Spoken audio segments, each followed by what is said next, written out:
stopped the India-Pakistan war. Now the Iran-Israel conflict deserves a Nobel Prize. I'm serious. Trump brought up the Nobel Prize not once, but 6 times in his post. The 12-day standoff between Iran and Israel might just be the most bizarre conflict in recent times. All 3 leaders involved in this war came forward to declare themselves victorious. Just 10 days before Israel launched its attack on Iran, cross-examination began in Prime Minister Netanyahu's corruption trial. And during those hearings, unbelievably, he claimed, "I don't remember," a staggering 1,778 times. A former IDF general made a serious accusation that Netanyahu was prolonging the Gaza war deliberately, just to avoid going to prison. Hello, friends. On June 13, 2025, at 3 a.m., over 200 Israeli fighter jets entered Iran's airspace. They struck over 100 locations, including nuclear facilities, military command posts, and key infrastructure. It was a meticulously planned aerial assault. Breaking news coming out of the Middle East: rising fears of a full-blown war erupting in the region. The results were devastating. Around 80 people lost their lives. Another 320 were injured. Most of them were ordinary civilians, but several high-profile individuals were specifically targeted and killed. Among them, Iran's chief of staff, Mohammad Bagheri, and IRGC commander, Hossein Salami. Key figures from Iran's nuclear program were also assassinated. Nuclear scientists, Mohammad Mehdi, Tehranchi, and Faridun Abbasi, among 6 total scientists who were killed. Israel dubbed the strike Operation Rising Lion. These airstrikes are part of Operation Rising Lion, but perhaps the strangest part? There was no immediate provocation from Iran. Yes, tensions had always been high, and the 2 countries did have a history of conflict, even as recently as last year. But at that moment, Iran hadn't done anything. Israel launched a surprise offensive. As if waking up one day and deciding to bomb Iran, when questioned, the Israeli Prime Minister insisted the operation was an act of self-defense. "We rose like lions to defend ourselves." But what kind of self-defense begins with a preemptive strike? Israel's justification: they suspected that Iran was nearing nuclear weapons capability. Iran might be able to make a nuclear weapon soon, could be a year or just a few months. This suspicion came from a leaked report. On May 31, 2025, the IAEA, the UN's nuclear oversight body, had a confidential report leaked to the public. The report stated that Iran had accumulated around 400 kilograms of uranium enriched to 60%. In theory, that's enough material for up to 10 nuclear bombs. However, Iran still didn't possess a single functional nuclear weapon. There were no warheads, no missile delivery systems, and, according to many experts, not even any clear intention to build one. But despite this, Israel, with full support from the US, decided to strike. There are 2 very interesting points here. First, Donald Trump scrapped the existing nuclear deal with Iran. Second, Israel's Prime Minister, Benjamin Netanyahu, was facing a major corruption trial back home. We'll return to both of these issues shortly. But before that, let's first break down what actually happened during this 12-day-long war, and how things suddenly ended with a ceasefire. On the night of June 13th, Iran retaliated against Israel by launching multiple drones and missiles. While most of these were intercepted by Israeli air defenses, a few did strike locations in Tel Aviv and Jerusalem. Following this, for several days, the 2 nations continued trading blows with bombings, drone strikes, and missile launches. Both sides suffered casualties. Civilians were killed, infrastructure was damaged, and the region edged dangerously close to all-out war. In the midst of this chaos, Donald Trump issued a strong demand. Iran must surrender unconditionally. Iran cannot be allowed to have a nuclear weapon. I've been saying this for years. Trump even went so far as to threaten Iran's supreme leader, Ayatollah Ali Khamenei, stating that the US knew exactly where he was hiding and was merely choosing not to eliminate him for now. Khamenei responded defiantly. He made it clear that Iran would never bow down, no matter the threats or pressure. Up to this point, the US had not directly joined the war, but that changed on June 19th. Trump issued another ultimatum. Iran had 2 weeks to agree to a new nuclear deal or face direct American military action. He didn't wait long. Just 2 days later, on the night of June 21st, About 125 U.S. military aircraft breached Iranian airspace. Their mission: destroy Iran's 3 major nuclear facilities. You look at the map, the 3 targets were Fordow, Natanz, and Isfahan. Destroying these facilities wasn't going to be easy. They were deep underground, in some cases, hundreds of meters beneath mountain rock. For example, the Fordow enrichment site lies inside a mountain. Parts of Natanz, Iran's largest nuclear site, are also buried deep underground. Traditional weapons wouldn't be effective. So, the U.S. deployed its most powerful tool for such missions: bunker buster bombs. The specific bomb used? The GBU-57, officially named the Massive Ordnance Penetrator. This bomb weighs over 13,000 kilograms and stretches more than 6 meters in length. When dropped, it can pierce through more than 60 meters of concrete and rock. To deliver these, the U.S. used the B-2 stealth bomber, a high-tech aircraft that looks like something out of a sci-fi film. It's designed to evade radar and penetrate deep defenses. These bombers didn't just strike once, they bombed the targets repeatedly, ensuring maximum penetration and destruction. On that night of June 21st, the U.S. dropped more than 14 GBU-57 bombs on Iran's nuclear infrastructure.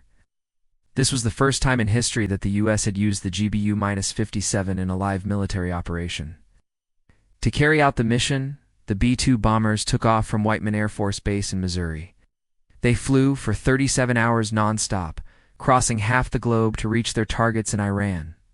Meanwhile, the Isfahan nuclear facility, which was even deeper underground than the others, was hit with Tomahawk cruise missiles launched from U.S. submarines.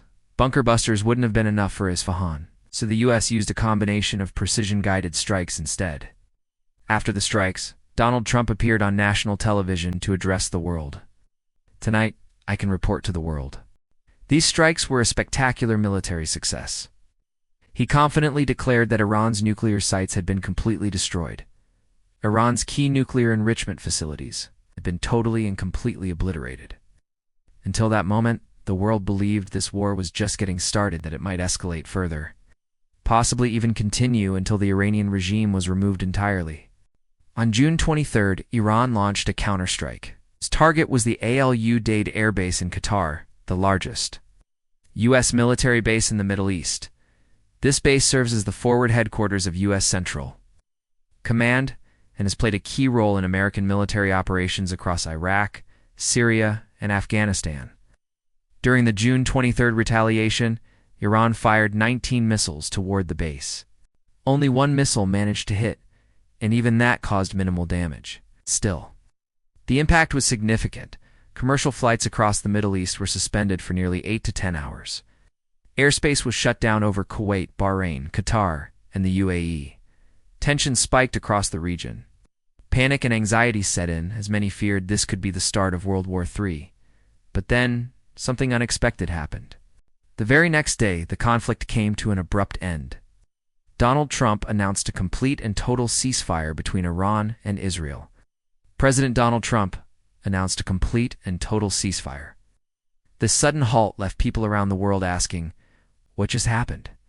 The war had escalated so rapidly, and now it had stopped just as suddenly. The abrupt ceasefire led to speculation and questions. But if you look closely at Iran's counterattack on June 23rd, there were clear signs of restraint. Before launching missiles at the American air base, Iran had issued an advance warning to both Qatar and the United States. Thanks to this early alert, most U.S. aircraft were evacuated from the base beforehand. As a result, the actual damage was negligible.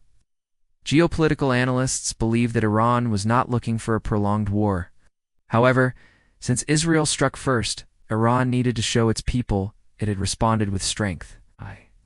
Even though the attack had little effect, it served its purpose domestically. It allowed Iranian leaders to claim they had taken decisive action. In fact, Iran's supreme leader later proclaimed that Iran had won the war. He claimed the country's nuclear facilities remained untouched and warned that any future attack would result in devastating consequences. Any aggression against the Islamic Republic of Iran will carry a heavy price. On the other side, Donald Trump portrayed himself as the hero of the crisis. He took credit for stopping the war, branding himself as a peacemaker and master negotiator. I'll be your peacemaker. and I am the only candidate who can make this promise to you. I will prevent World War III. I stopped the war between Pakistan and India. I stopped the war between two nuclear nations. Now, after claiming to have prevented war between India and Pakistan, now Iran and Israel, Trump believed he deserved a Nobel Prize. And no, this isn't satire in one of his social media posts. He mentioned the Nobel Prize 6 times, sarcastically stating that even now, he wouldn't be awarded one. Not to be outdone, Israel's Prime Minister, Benjamin Netanyahu, also presented himself as the victor. He addressed the Israeli public, declaring the mission a success. We rose like a lion, stood tall, and our roar shocked Iran and echoed throughout the world. According to him, Israel had neutralized Iran's nuclear capability, that Iran wanted to destroy Israel, and Israel had now shown them its strength. A survey by the Israel Democracy Institute showed that around 70% of Israelis supported the strike on Iran. But while Netanyahu basked in approval, he was also dealing with something much more personal, his own corruption trial. Netanyahu faces 3 serious corruption charges. These court proceedings have faced repeated delays, largely due to Israel's ongoing wars in Gaza and Lebanon. Interestingly, just 10 days before Israel attacked Iran on June 3rd, his cross-examination began in court. During that hearing, Netanyahu was asked numerous questions related to the charges. His most frequent response?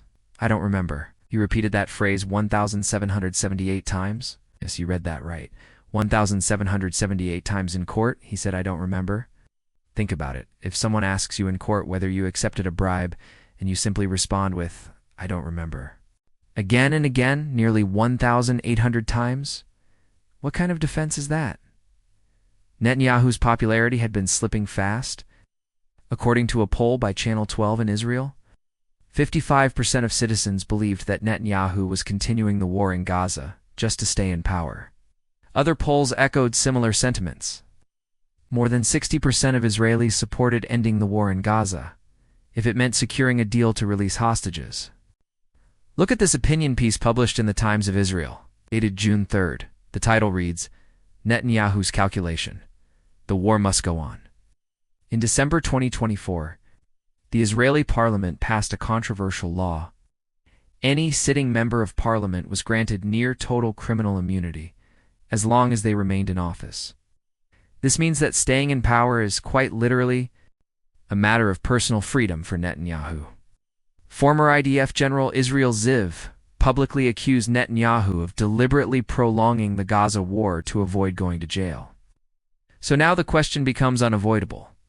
Did Netanyahu strike Iran just to delay his corruption trial? Was the war a political smokescreen? Need more evidence? Then take a look at this headline from June 26th. Donald Trump reportedly asked Israel to cancel Netanyahu's corruption trial. Trump called the corruption case against Netanyahu a witch hunt. In return, Netanyahu expressed his gratitude toward Trump, thanking him for calling for the cancellation of the corruption trial and defending him publicly. This alone reveals a deeper truth. At least 2 countries involved in this. 12th-day war had no genuine interest in continuing the conflict.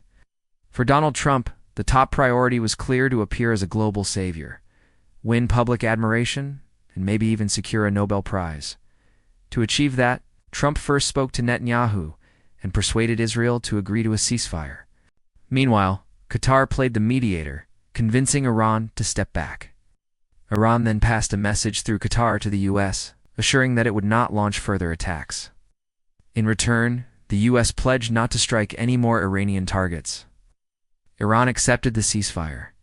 However, just hours after the ceasefire was declared, both countries resumed firing at each other, not to escalate the war, but to show their own citizens that they had the final word in the conflict. Iran launched 2 ballistic missiles targeting Israel. In response, Israel bombed a radar station near Tehran. This post-ceasefire exchange didn't sit well with Trump. He openly expressed his frustration with Israel. Israel, as soon as we made the deal, they came out and dropped a lot of bombs, the likes of which I've never seen before. I'm not happy with Israel. You know what? When I say, okay, now you have 12 hours, you don't go out in the first hour and just drop everything you have on them. So, I'm not happy with them. Not happy with Iran either. Following this, Trump spoke directly to Netanyahu on the phone. After the conversation, he announced that Israeli jets would fly over Iran in a friendly manner and return. Since then, thankfully, the ceasefire has held. Now this brings up another important question. How much damage was really done to Iran's nuclear program? After all, that was the primary reason cited for the war. Trump claimed the strikes were a complete success. If you look at the before and after picture, everything above is burned black. I believe it was total obliteration. I believe they didn't have the chance to get anything out, because we acted fast. But the Pentagon's Defense Intelligence Agency released a more cautious assessment. According to initial reports, only the above-ground structures of the 3 nuclear facilities were significantly damaged. Centrifuges and the stockpiles of highly enriched uranium were not fully destroyed by the bombs and missiles. 3 sources tell CNN that according to an early U.S. intelligence assessment, the U.S. military strikes on 3 of Iran's nuclear facilities last weekend did not destroy the core components of the country's nuclear program. The same intelligence also indicates that Iran had removed enriched uranium from the sites prior to the U.S. strikes. In effect, the war set back Iran's nuclear program by a few months, not years. Which leads us to a larger question. If Iran truly is pursuing nuclear weapons, will this 12-day war convince them to stop? Or will it push them to accelerate their nuclear ambitions? From Iran's point of view, we just witnessed that even a suspicion of nuclear activity can lead to devastating military attacks. But if they actually possess nuclear weapons, no country would dare to attack them. Take North Korea as an example. Despite global tensions, North Korea has not been invaded precisely because it has nuclear weapons. This is widely believed to be the main reason why the United States hasn't taken military action against Pyongyang, according to the Washington-based Arms Control Association. Military action against Iran would only strengthen their resolve to obtain nuclear arms. Yet officially, Iran continues to maintain that its nuclear program is for peaceful civilian purposes. Their supreme leader, Ayatollah Khamenei, issued a fatwa in 2003 declaring that the development of nuclear weapons is forbidden, and officially, that fatwa has never been revoked. More recently, in March 2025, Tulsi Gabbard, the U.S. Director of National Intelligence, testified before Congress and confirmed, Iran is not making nuclear weapons. The intelligence community continues to assess that Iran is not pursuing a nuclear weapon. And Supreme Leader Khamenei has not given authorization to restart the nuclear weapons program that was suspended back in 2003. That was the official stance. But the moment Israel launched its strike on Iran, this position suddenly reversed. Now, the claim was that Iran is actively developing a nuclear bomb, and it could be ready within weeks. However, Rafael Grossi, the Director General of the IAEA, dismissed these claims as baseless. He clarified that there is no credible evidence pointing toward Iran's current pursuit of nuclear weapons. We did not find in Iran elements to indicate that there is an active, systematic plan to build a nuclear weapon.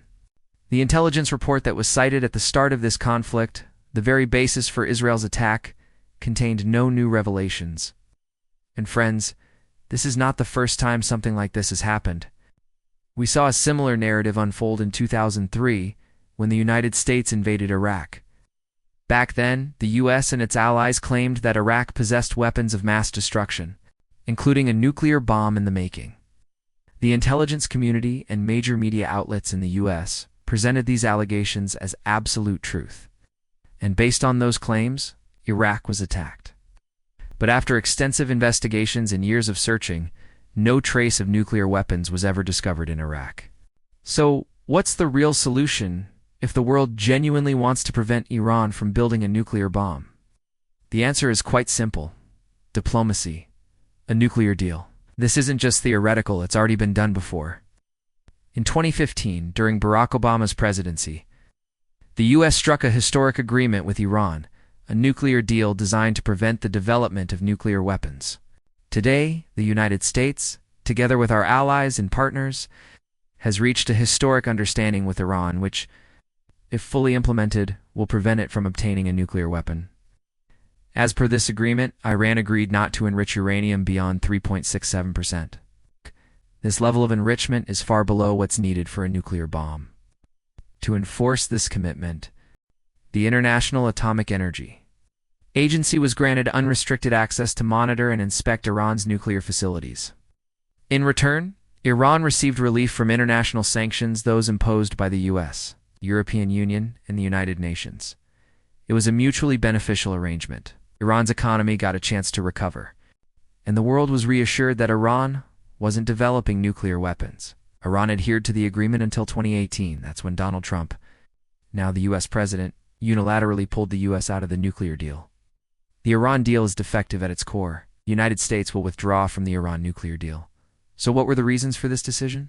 The Trump administration never gave a clear or detailed explanation.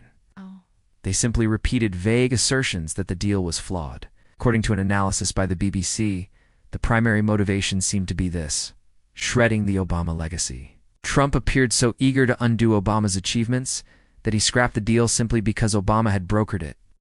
And what were the consequences? Sanctions on Iran were reimposed. IAEA inspectors were no longer allowed to monitor Iran's nuclear sites. And Iran, feeling betrayed, resumed enriching uranium. Over the following years, Iran steadily increased its enrichment level. Eventually, Iran became the only non-nuclear-armed nation in the world with a stockpile of 60% enriched uranium dangerously close to weapons-grade levels. And now, ironically, this very uranium stockpile is being used as the justification to launch attacks on Iran. So in essence, Donald Trump was the main reason this war broke out in the first place. And yet, he's also the one trying to claim the credit for ending it with the ceasefire.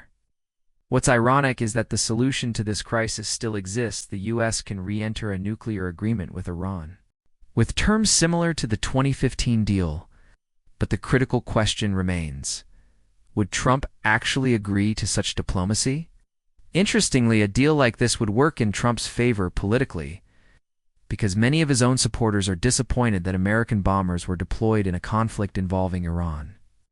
Throughout his entire presidential campaign, Trump had promoted the slogan, "America First." He promised to keep the US out of foreign wars. Now, his latest actions seem to contradict that pledge. His base is noticing. Even Tucker Carlson, a staunch Trump ally and former Fox News host, has publicly criticized Trump for breaking his word on not entangling the US in another war abroad.